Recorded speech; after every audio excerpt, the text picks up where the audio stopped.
Assalamualaikum dan selamat pagi. Baiklah anak murid, hari ini cikgu akan mengajar kamu secara dalam video sahaja kerana cikgu tidak dapat bersama-sama dengan kamu secara face to face kerana cikgu terlibat dengan gerak kerja di luar. So sebelum itu cikgu harap kamu berada dalam keadaan sihat dan bersedia untuk belajar pada hari inilah. So baiklah, untuk hari ini cikgu akan mengajar kamu mengenai bab seterusnya, sambungan daripada bab minggu lepas. So sebelum itu cikgu mau tanya, minggu lepas kita belajar mengenai bab apa? Sesiapa boleh beritahu? Okey, baiklah. So minggu lepas kita sudah belajar dalam bab 5, iaitu penyelidikan dan kajian produk, di mana dalam minggu lepas kita belajar macam mana produk itu dikaji, kita cari penyelesaian dalam sebuah produk. So untuk minggu ini, hari ini, dalam video ini cikgu akan mengajar kamu mengenai topik yang seterusnya, iaitu dalam bab 6, iaitu bab penjanaan idea. Dalam bab penjanaan idea ini kita akan belajar bagaimana idea itu dapat dikembangkan, teknik pemikiran untuk mencambahkan idea itu sendiri. Sebelum cikgu teruskan kepada proses pembelajaran kita hari ini, cikgu sediakan kamu satu video dan cikgu mahu kamu saksikan video ini dan cikgu mahu kamu kaitkan video ini dengan topik pembelajaran kita hari ini, iaitu bab 6, bab penjanaan idea. Okey, so semua boleh fokus kepada video yang cikgu sediakan. Have you ever been having a great day, having fun, feeling good, cruising along, when someone or something bugs you out of the blue? What do you choose to do? Do you snap back and take the bait? Like a seriously stressed out fish on a hook? Or do you make a different choice?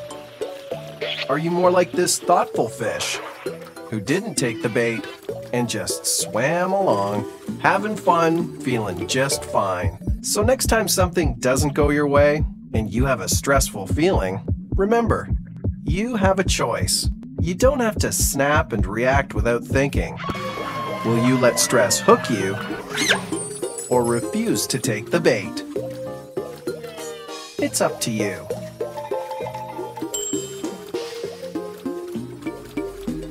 Okey, baiklah anak murid, so tadi video sudah kamu saksikan. So dalam video tadi tu kita boleh lihat bahawa idea itu sangat penting untuk menentukan keputusan kita. Sebab itu kenapa bab yang kita pelajari hari ini sangat penting sebagai seorang perekacita, di mana dalam bab ini kamu akan dapat mengaplikasikan bab penjanaan idea itu dalam diri kamu. Di mana dalam penjanaan idea ini kita dapat mencambahkan idea kita daripada satu idea kepada idea yang baharu yang lebih bernas. So untuk hari ini kamu akan dapat mengaplikasikan teknik berfikir dalam diri kamu sebagai seorang pereka cipta. Okey? Okey, baiklah, proses penjanaan idea. Proses penjanaan idea ni dia boleh dilakukan apabila maklumat yang kamu perlukan itu diperolehi, di mana maklumat ini kamu dapat daripada kajian yang kamu jalankan sebagai seorang pereka cipta. Maklumat yang kamu dapat tu kamu akan kaji dan kamu akan perkembangkan idea. Itulah yang dikenal pasti sebagai proses penjanaan idea. Daripada satu idea kita mencipta satu lagi idea yang baharu. Idea ringkas yang terhasil ni kita akan nyatakan dalam bentuk lakaran. So kita lakar satu idea yang kita sudah dapat tu dan kita kembangkan melalui teknik-teknik pemikiran yang ada dan untuk menghasilkan satu produk yang baharu. Okay. Kemahiran berfikir kita akan terapkan dalam proses penjanaan idea ini.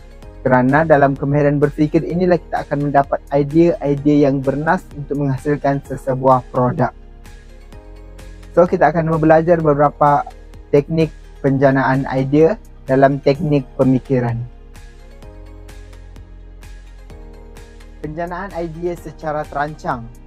Penjanaan idea secara terancang ini sangat berkait rapat dengan proses penghasilan ciptaan yang kita ingin cipta, di mana ia memerlukan penyelesaian masalah yang telah kita kenal pasti dengan menjana idea dengan tersusun untuk menghasilkan satu produk yang baru yang mempunyai inovasi. Kerana dalam penjanaan idea secara terancang ini dia dapat membanding bezakan idea yang sedia ada daripada idea yang sedia ada kepada idea yang baharu yang mempunyai inovasi daripada pemikiran idea yang baharu secara kreatif dan inovatif. Sebanyak 6 teknik pemikiran yang kita akan pelajari pada hari ini. Antaranya adalah analytical, intuitive, critical, kreatif, logical dan lateral. 6 teknik pemikiran ini kita boleh gunakan untuk mengembangkan idea kita dalam proses penjanaan idea. Baiklah, cikgu akan terangkan satu persatu mengenai teknik pemikiran ini. Untuk teknik pemikiran yang pertama iaitu logical.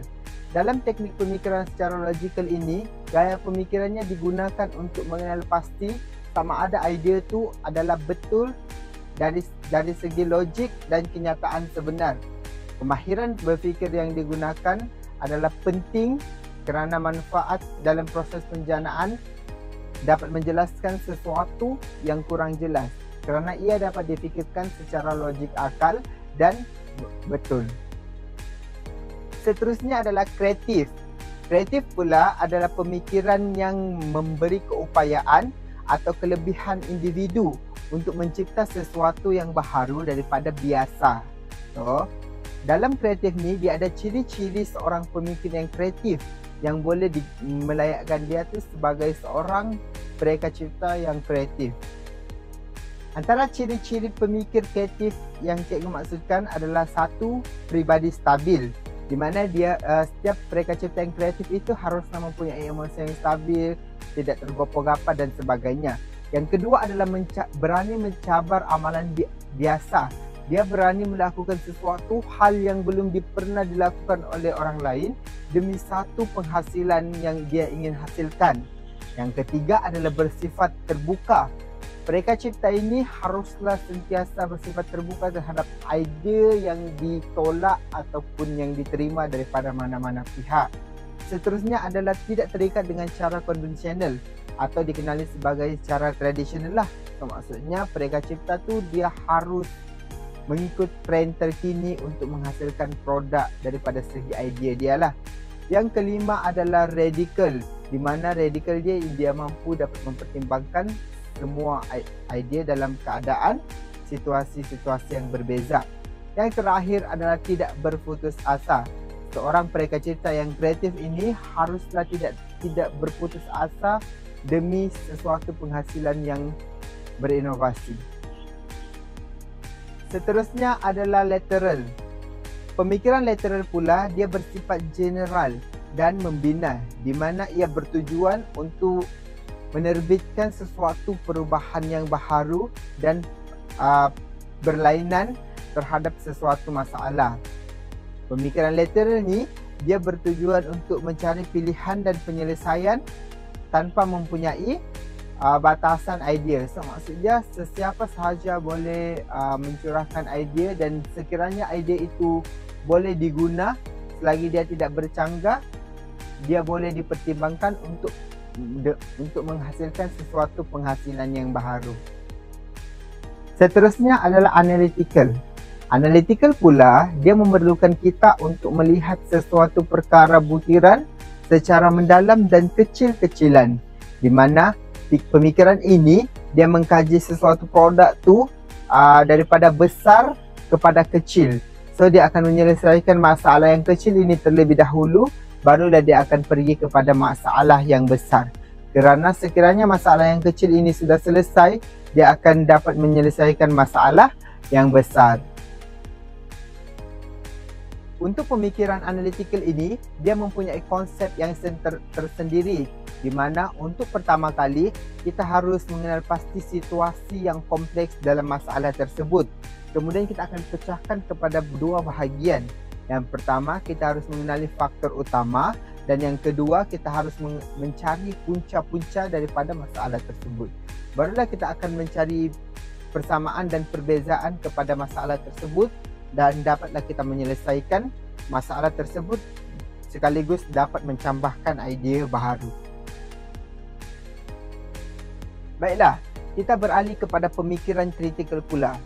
Untuk pemikiran kritikal ni, dia digunakan untuk mengenal pasti kesilapan, kelemahan, kekurangan ataupun kesalahan pada sesuatu idea yang dijana. Sekiranya kita nampak berlaku kesilapan dalam idea tersebut, kita harus berfikir secara kritikal kerana ia dapat membantu kita untuk menyelesaikan masalah. Baiklah, pemikiran yang terakhir adalah pemikiran secara intuitif. Untuk pemikiran intuitif pula, ia adalah berdasarkan kepada gerak hati atau naluri. Di mana pemikiran secara ini, dia dapat membuat keputusan mengikut suara hati dalaman dia.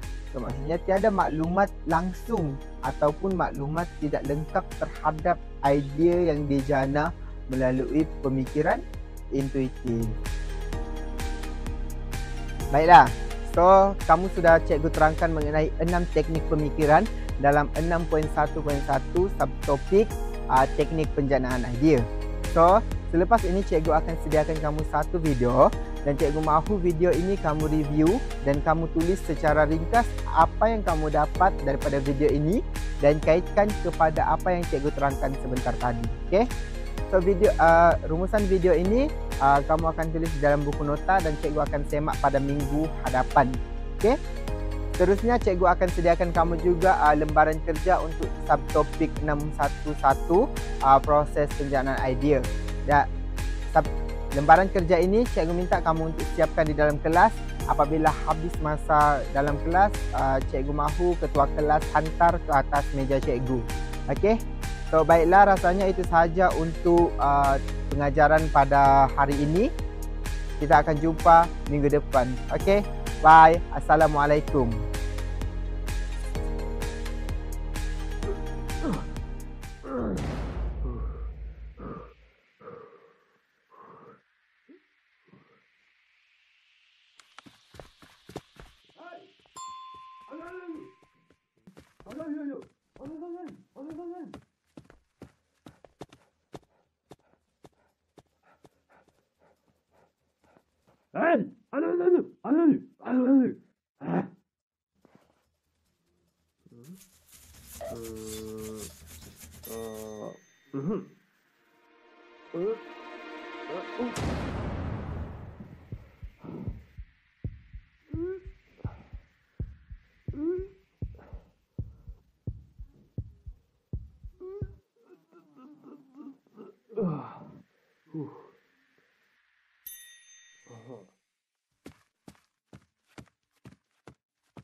Oh, oh,